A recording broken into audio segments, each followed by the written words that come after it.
Ça, c'est Baptiste et ça, c'est sa tête quand je lui ai montré ma dernière facture d'électricité. Et comme beaucoup, il n'en revenait pas. Et du coup, on s'est posé une question. Pourquoi l'électricité, elle coûte si cher et est-ce que c'est possible de réduire notre facture d'électricité? Dans cette vidéo, je vous embarque dans une enquête exclusive pour que vous puissiez comprendre vos factures d'électricité. On va décortiquer les sources, les coûts, les alternatives et concrètement voir si notre facture d'électricité, on peut pas la réduire un petit peu quoi.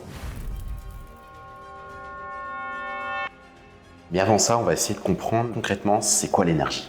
L'énergie, on la consomme tous les jours. Mais qu'est-ce que c'est au juste? C'est ce flux qui fait tourner notre monde. De la lumière du soleil à la puissance des barrages, en passant par des combustibles fossiles. Sans énergie, plus de lumière, plus d'hôpitaux, plus d'internet. Bref, la société, elle s'arrête. Et à l'échelle mondiale, 80% de cette énergie provient encore des énergies fossiles. Et notre mix énergétique, il est majoritairement dominé par des énergies fossiles comme le pétrole, le gaz, et une très faible partie est produite par du nucléaire ou des énergies renouvelables. Et l'impact sur l'environnement, il reste énorme quoi. Et pour mieux comprendre tout ça, j'ai décidé d'aller à Paris à la rencontre d'Alexandre Joly, un ingénieur de formation et un passionné de l'énergie, pour qu'il puisse nous expliquer un petit peu tout ça d'une manière plus simple. Là, on est le 7 octobre, on se retrouve pour aller à Paris pour rejoindre Alexandre Joly, scientifique, pour qu'il puisse nous expliquer un petit peu plus concrètement comment fonctionne l'énergie et tous les enjeux autour de tout ça. Donc, venez avec moi dans cette enquête, dans cette aventure, et on se retrouve de l'autre côté. Allez. C'est un plaisir de t'avoir. Merci pour l'invitation. Est-ce que tu peux peut-être te présenter pour les gens qui vont nous regarder? Qui es-tu? Qu'est-ce que tu fais? Carrément, écoute, j'ai un bagage ingénieur, je pense que c'est toujours important de le repréciser, mais le métier que je fais aujourd'hui, en tout cas, c'est de travailler le carbone dans un cabinet de conseil qui s'appelle Carbone 4. Et je suis en charge des sujets surtout énergétiques. Donc je fais plusieurs trucs. On compte les émissions, on essaye d'engager les entreprises à réduire un peu cet impact, aussi à s'adapter aux futurs risques qui sont en train de venir. Donc c'est beaucoup de sujets autour de la stratégie, de la comptabilité et puis des risques qui sont en cours. Est-ce que tu pourrais me donner une définition peut-être de l'énergie d'une manière globale? Moi l'énergie, quand j'en parle avec mes grands-parents en tout cas, c'est un truc aussi simple que ça transforme des choses. Et plus tu as cette capacité à transformer, plus tu as de pouvoir. Et les pouvoirs magiques qu'on peut avoir grâce à l'énergie, tu vois, ça est la chaleur. Tu penses à ta bouilloire, mais ça peut être aussi des grosses usines qui utilisent d'énormes chaleurs. Ton téléphone là. Voilà, mon téléphone, il a fallu des métaux qu'on a dû faire fondre. Et donc tu vois, il faut d'énormes températures. Je peux penser à... Là, on a les voitures derrière. Donc là, il y a un autre pouvoir, c'est de bouger très vite. Ouais. On a de l'éclairage, là, on a une lumière.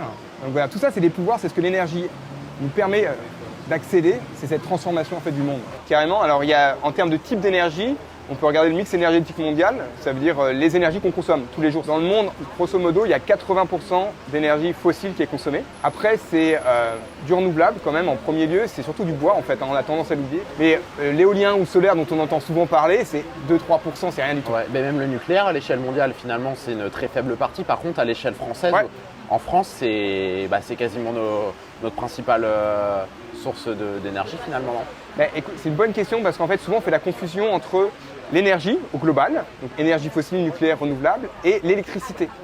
L'électricité, en fait, c'est notamment produit en France avec du nucléaire. C'est 70% de notre production électrique, ça vient du nucléaire. Après, c'est 20-25% de renouvelable et après, il y a un peu de fossile encore. Mais l'électricité, c'est que 20% de notre consommation d'énergie au total.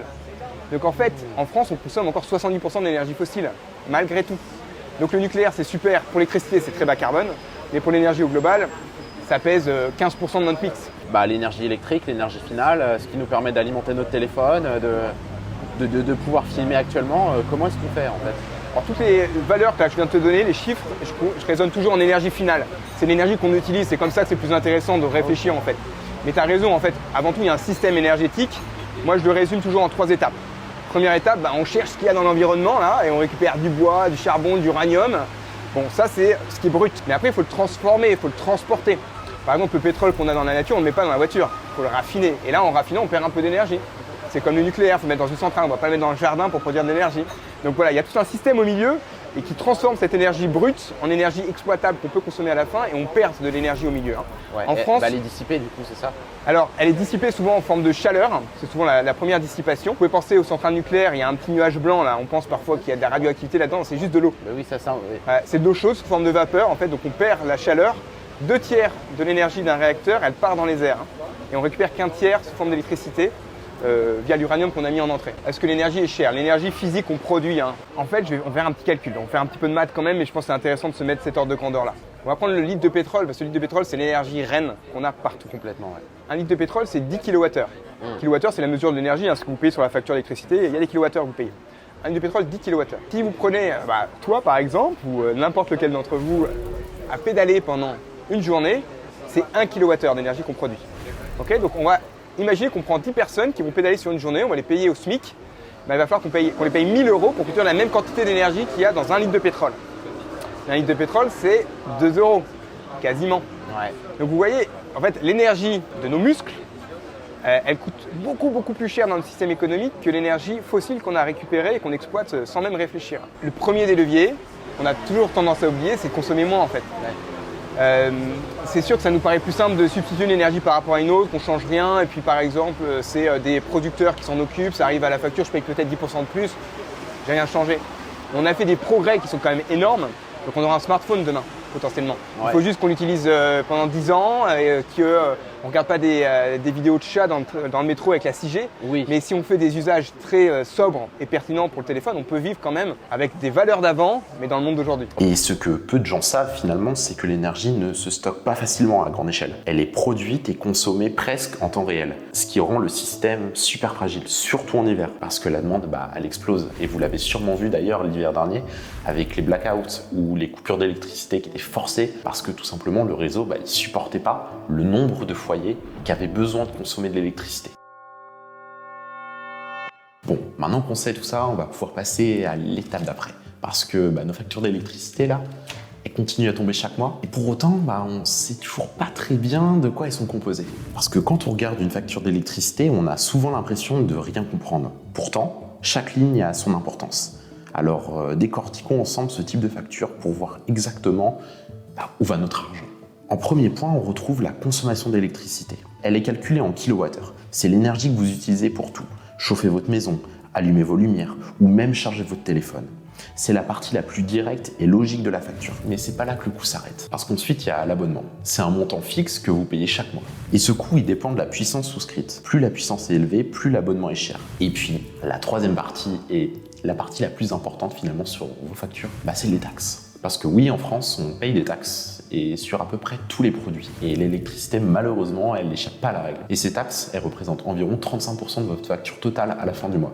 Alors on retrouve différentes taxes, comme la TICFE. Cette taxe, elle finance des obligations de service public, comme les énergies renouvelables ou la péréquation tarifaire, qui permet aux habitants de zones reculées de payer le même prix que ceux des grandes villes. Ensuite, on retrouve la CTA, plus communément appelée la contribution tarifaire d'acheminement.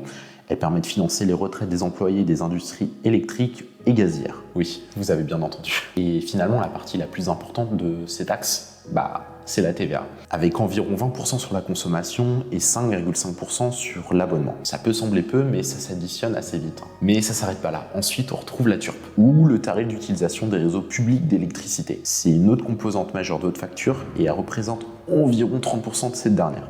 Ce tarif, il permet de financer l'entretien et le développement des réseaux électriques, les lignes à haute tension, les transformateurs et même les compteurs Linky. En cinquième point, on retrouve le coût lié aux énergies fossiles et le quota carbone. Parce que oui, il faut payer les pots cassés.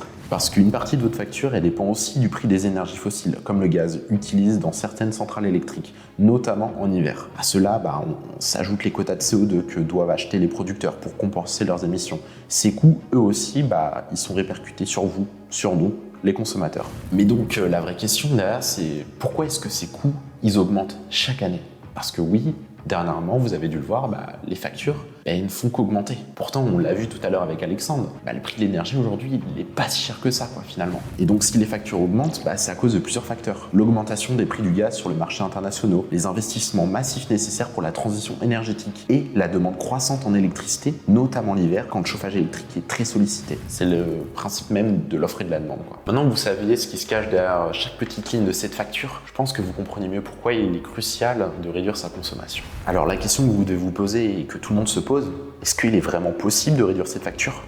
Et pour répondre à cette question, j'ai décidé d'écouter les conseils d'Alexandre et de m'intéresser aux énergies solaires. Et pour ça, je suis parti à la rencontre de Raph, le cofondateur de BIM Énergie, une entreprise qui est spécialisée dans les kits solaires, parce que la vraie question qu'on se pose, c'est si on met des panneaux solaires chez nous, est-ce que concrètement ça va avoir un impact sur notre facture d'électricité? Là, je viens d'arriver près de Nantes dans une usine pour partir à la rencontre d'une entreprise qui développe des solutions solaires pour justement voir concrètement si l'énergie solaire c'est un réel intérêt. Donc venez avec moi, là, je vais vous embarquer pour la visite de l'usine, on va rencontrer les fondateurs, puis on va essayer de démystifier un petit peu tout ça. Je vous interromps 2 secondes parce que j'aimerais remercier le partenaire du jour qui nous fait confiance depuis un petit moment, la BNP Paribas. Pour vous faire simple, la BNP Paribas, c'est un petit peu plus qu'une banque. Et ça tombe plutôt bien parce que le sujet du jour, c'est l'énergie et les factures d'électricité. Et la BNP Paribas, c'est pas seulement une banque. Elle accompagne aussi des projets. Et BIM Énergie, ça fait partie des projets qui sont pu accompagner depuis leur début, depuis leur création. Et ça fait plaisir de voir des projets engagés et durables se concrétiser. Mais ça s'arrête pas là, parce qu'il y a la partie pour les entreprises, mais il y a une partie qui devrait vous intéresser. Et ça tombe assez bien parce que la BNP Paribas elle a pour objectif de financer les projets de demain. Et quand on doit investir plusieurs dizaines de milliers d'euros dans des panneaux solaires, pas forcément accessible à tout le monde. Et la BNP Paribas veut s'engager dans ce combat-là. Donc ce qu'elle fait, c'est qu'elle vous propose des solutions de financement à vous particuliers pour vous rendre accessible ces kits solaires. Parce que la transition, c'est pas seulement réservé aux riches. Donc si vous voulez en savoir plus, je vous laisse aller regarder le lien en description et puis je vous laisse avec la suite de la vidéo. Ici, Raph, explique-moi un petit peu où on est. Alors là, on est dans la BIM Factory. C'est là que on reçoit les composants électroniques, qu'on les assemble, qu'on fait le contrôle qualité et qu'on les envoie dans toute l'Europe. Vous avez beaucoup de clients finalement en fait. Ouais, on a pas mal de clients, on en a des dizaines de milliers à travers l'Europe. C'est conséquent quand même sur des produits qui coûtent aussi cher. Ça commence à faire. Eh bien, il faut quand même avoir à l'esprit que c'est des produits qu'on a quand même largement contribué à démocratiser en justement baissant les prix. Cette catégorie, notamment du plug and play, qui est une typologie de produit qu'on fait, c'est une catégorie qui a permis de commencer à produire de l'électricité avec quelques centaines d'euros. Et donc, historiquement, si tu veux, dans l'imaginaire collectif, commencer à produire de l'énergie, il fallait tout de suite mettre entre 5 et 10 000 euros pour commencer à le faire. Et en fait, avec le plug and play, on a permis aux gens de commencer à produire de l'électricité avec un investissement initial qui était très faible pour goûter la technologie, s'y habituer, comprendre comment ça marche. Et une fois que c'est fait, aller plus loin avec plus de capacité de production, du stockage, et on aura l'occasion d'en discuter.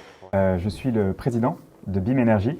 On est une entreprise nantaise créée en 2019. Ce qu'on fait chez BIM, c'est qu'on conçoit et qu'on commercialise un écosystème de solutions dans l'énergie pour aider les particuliers à devenir autonomes. Et à travers ça, économiser sur leurs factures, participer à la transition énergétique et aussi se protéger par rapport aux aléas dans l'énergie qu'ils vont rencontrer. C'est évident que la sécurité énergétique, elle n'est pas assurée dans les années qui viennent. Et en fait, on peut avoir des aléas à la fois d'un point de vue de la souveraineté énergétique, on l'a vu avec la crise de l'énergie il y a quelques années, on l'a vu aussi avec des aléas climatiques qui vont mettre en difficulté certaines personnes. On le voit en Espagne en ce moment, on l'a vu en France avec la tempête Kirk qui a privé d'électricité 70 000 foyers. C'est des éléments qui vont être récurrents et en fait cette résilience énergétique, elle passe aussi par les territoires, elle passe par la décentralisation des moyens de production, de gestion de l'énergie pour qu'on puisse effectivement gagner en autonomie énergétique et être plus résilient par rapport à ces aléas. Je pense que ce qu'il faut avoir à l'esprit, c'est que tu disais tout à l'heure, le prix de l'électricité, c'est un élément qui augmente depuis des années. On était autour de 12 centimes il y a 10 ans, on est aujourd'hui autour de 25 centimes. Donc le prix de l'électricité, il a doublé en 10 ans, grosso modo, avec une augmentation spectaculaire dans les dernières années que tout le monde a vu sur sa facture. À côté de ça, les technologies qui permettent effectivement de gagner en autonomie énergétique, et ce sont des technologies bas carbone telles que le solaire, ont eu une chute radicale de leur coût dans les dernières années. Le coût d'un panneau solaire, il a été, bon an mal an, divisé par 10 dans les 10 dernières années. Ce qui fait que, je parle de ce moteur-là parce que c'est un moteur qui est extrêmement important. Le moteur économique, pour gagner en autonomie énergétique, il est de plus en plus puissant. Chaque année, l'électricité coûte plus cher. Chaque année, ça coûte moins cher de produire, gérer, stocker sa propre électricité. Ça, c'est un point qui est très important parce que ça joue évidemment dans l'adoption par les ménages, par les foyers, de ces nouvelles technologies. C'est des questions qui sont très légitimes parce que c'est des actifs qui sont des actifs d'investissement long terme. Un panneau solaire, il est garanti pendant 25 ans. Une batterie, sa durée de vie, ça va typiquement être 20 ans. Et donc du coup, il faut pouvoir se projeter avec confiance dans la durée. C'est des points qui sont extrêmement importants. Ce qu'on peut dire par rapport à ça, c'est qu'il y a un sujet qui est clé, qui est la garantie. Et donc à partir du moment où ces produits ont une durée de vie qui est longue, c'est important que la garantie puisse être cohérente et notamment dépasser l'horizon de rentabilité. Ce qu'on peut dire, c'est qu'aujourd'hui, une installation solaire et batterie, elle est rentable chez BIM par rapport à ce qu'on fait en moyenne en France en autour d'une dizaine d'années. Aujourd'hui, en fait, les banques comme la BNP Paribas, en fait, elles permettent aussi aux particuliers de pouvoir financer ces produits-là, quoi. Oui. C'est sûr, c'est des produits dont le coût baisse, mais aujourd'hui qui coûtent encore cher, c'est évident. Et donc l'un des freins, parce que les gens veulent en grande majorité produire leur propre électricité, la stocker. Il y a une appétence très forte du public pour s'approprier cette technologie et devenir leur principal fournisseur d'électricité. Et pour autant, effectivement, le coût est un frein. Le financement, c'est une clé extrêmement importante de la démocratisation des énergies renouvelables. Et donc effectivement, on a la chance avec ce partenariat de permettre aux particuliers de lisser cet investissement initial sur des durées qui vont jusqu'à 15 ans. Et donc en fait, ça permet effectivement d'avoir des mensualités qui sont beaucoup plus faibles et qui sont en fait un moyen pour les gens de s'équiper sans avoir à, dès la première année, avoir un investissement initial qui est conséquent. Comprendre finalement qu'est-ce qu'ils consomment chez soi et à quel moment de la journée on le consomme, c'est pas si évident que ça. Ce volet sobriété pure, il est essentiel, on va dire que c'est la première brique. Et derrière, pour aller plus loin, on a tout ce qu'on vient de se dire. On a le fait de commencer à produire de l'électricité. Pas forcément en faisant directement un équipement à plusieurs kilowatts, mais déjà quelques centaines de watts. Les kits solaires, etc. Les kits solaires peuvent permettre de comprendre ce qui se passe et d'avoir un impact sur sa consommation avec cette première production. Et pour savoir si le solaire, c'est une solution qui est vraiment efficace pour réduire sa facture d'électricité, j'ai décidé d'aller à la rencontre de ceux qui ont sauté le pas. Des particuliers comme vous, comme moi, qui ont installé des panneaux solaires chez eux. Est-ce que c'est rentable ? C'est ce qu'on va aller découvrir. Salut, Benoît, Charles. Charles, Enchanté. enchanté. Un Benoît. plaisir. Bonjour. Bon, j'ai entendu dire que vous aviez installé des panneaux solaires chez vous. Oui, on va aller voir ça. Donc 12 panneaux, 12 panneaux solaires, ok. 500 watts crête par panneau, ça fait un total à 6 kg. 6 kWh. C'est quand même conséquent et avec peu de panneaux solaires, vous arrivez à produire autant ? On arrive à produire facilement pour la journée. On arrive même à injecter sur le réseau malgré la batterie. Ok. Et waouh. Et ça permet de couvrir vos besoins au quotidien ? Oui. Ouais. Hein ? Alors là, avec 12 panneaux solaires, vous arrivez à couvrir vos besoins au quotidien ? Oui. Mais c'est-à-dire que votre facture d'électricité, concrètement, Elle a bien baissé depuis l'installation en juillet. On pourra te montrer ça tout à l'heure sur le site Enedis. La consommation avant installation et après installation. En fait, on a la production qui est faite en journée sur les panneaux. Tout le surplus passe dans la batterie. Et une fois la batterie pleine, le surplus est revendu à EDF. Ok, donc en plus vous gagnez de l'argent. Ouais. Donc là, on peut voir avant l'installation. Vous étiez à 641 kWh Voilà. de consommation sur le mois de juillet. On a eu l'installation qui était terminée le 30 ou 31 juillet. Donc le 30 juillet, l'installation a été faite. Et après, à partir d'août, on était avec les panneaux et la batterie. Donc là, ça fait 3 mois. Vous êtes passé d'une consommation moyenne, on voit sur le graphique, environ 641, 558 kWh sur le mois, à 44,6 kWh. Et au mois de septembre, 86,7 kWh. Oui, c'est ça. Donc là, on se souvient du mois de septembre qui était... particulièrement pluvieux. Et le mois de septembre, on a décidé de profiter du spa pour le dernier mois de l'année. Oui. Donc on a plus consommé à cause du spa gonflable qui consomme énormément.